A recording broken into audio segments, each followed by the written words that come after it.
সেটাই সত্যি না না বলবো না, তা আমি প্রকাশ করতে পারবো না। বলবো আমার মনের মধ্যে যে সন্দেহের দানা বেড়েছে সেটা আমার মনের মধ্যে ঘুরে ঘুরে মানে বাইরে যেন কোনোদিন প্রকাশ না পাই।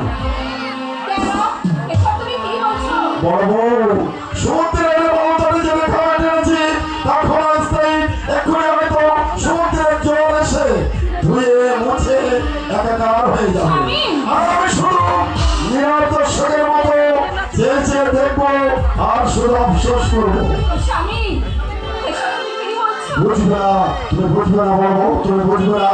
জীবন সংগ্রামে প্রতিনিয়ত যুদ্ধ করে চলেছে, এইবার হয়তো চরম পরীক্ষা, আর এই পরীক্ষায় যদি আমি উত্তীর্ণ হতে পারি তবে বোঝায় থাকবে আমার সংসারের সুখ শান্তি, আর এই পরীক্ষায় যদি আমি উত্তীর্ণ না হতে পারি চিরতরে অন্ধকারে ডুবে যাবে আমার এই সংসারটা। না না বলবো না।